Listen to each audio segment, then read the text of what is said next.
Welcome to Ink2 Video. Every day we break down powerful books into simple stories and show you exactly how to apply them. Meet Varda. On paper, his career looks great. But inside, his mind is a constant, exhausting whirlwind of to-do lists and unread notifications. He is perpetually on. Because his phone never stops buzzing, he's become reactive and jumpy. When it comes time to make a major decision, he struggles to even hear his own thoughts over the static of his daily life. Biologically, Varda is trapped in his survival brain.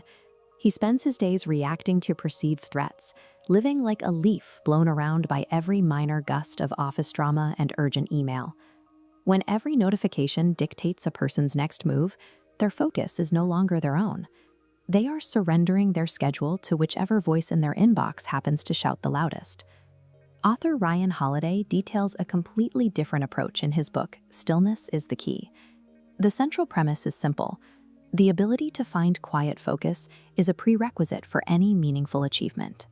If you examine the most effective leaders in history, like the Roman Emperor Marcus Aurelius, they shared a specific trait. They possessed an uncanny ability to steady themselves when everything around them was collapsing. That same trait appears in modern high-performance environments. An athlete like Tiger Woods doesn't sink a crucial putt by being frantic. He executes it by finding absolute quiet focus in front of thousands of screaming fans. The mathematician Blaise Pascal observed this centuries ago. He wrote that almost all human problems stem from man's inability to sit quietly in a room alone. The constant stream of information and demands in our modern world is unavoidable, but allowing that external noise to dictate your internal state of mind is entirely optional. To see how this works in practice, look at what happens when a real crisis hits. The main servers go down. Immediately, the office erupts into shouting matches and a rush of finger-pointing. The default reaction for most people in this scenario is to absorb that anxiety.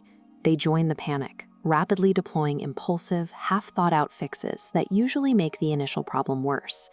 In information theory, this flood of frantic communication is called noise. It's irrelevant data that actively obscures the signal, the actual truth of what is broken. Instead of jumping into the fray, Varda takes a different approach. He steps away from the shouting for 60 seconds, closes his eyes, and takes 3 deliberate deep breaths. He deliberately filters out the noise, because the first necessary step to resolving any crisis is refusing to participate in its chaotic energy. Only then can you actually identify the signal. Deep breaths activate the parasympathetic nervous system, shifting into rest and digest. Heart rate slows, cortisol drops. This shuts down the brain's survival centers. Blood flow redirects to the prefrontal cortex, bringing the logical brain online, producing alpha waves for creative problem solving. Because his biology is working for him rather than against him, Varda looks past the surface-level panic to isolate the actual root cause of the server failure. This biological shift serves as a functional filter, stripping away the mental debris of a crisis and leaving only the relevant data needed to solve it. Varda wasn't born with this exact ability to stay calm during a server crash. He built that capacity through a deliberate daily routine. He practices what he calls a digital Sabbath. Every evening, he turns his phone off completely for 2 hours, guaranteeing a block of time where he is fully present with his surroundings. He also uses a technique called morning pages. By writing down his thoughts first thing every day, he actively drains the swamp of lingering anxieties before they can influence his decisions.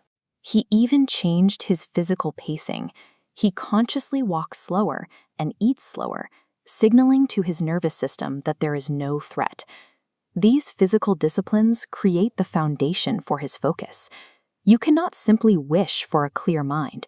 You have to engineer the space for it to exist. Back in the server room, Varda opens his eyes. Instead of yelling over his colleagues, he delivers clear, quiet instructions to his team. Varda's composure prevents the team from rushing into panic fixes, the kind of impulsive errors that usually create a cascade of secondary failures. By focusing everyone on the single misconfigured switch he identified, the crisis is resolved in minutes. This reveals a fascinating paradox. By deliberately doing less mental processing, by stepping away and breathing, Varda actually achieved significantly more. This quiet center provides the clarity needed to aim accurately when everything around you is in motion. Think about your own routine. When was the last time you sat for just 10 minutes without a phone, a screen, or a distraction? What are you afraid you might hear in that silence? Navigating a chaotic world doesn't require adding more hustle to your day. To find true high performance, you simply need a little more hush. Subscribe to the channel and comment on which point you would like to implement in your life and which book we should read next.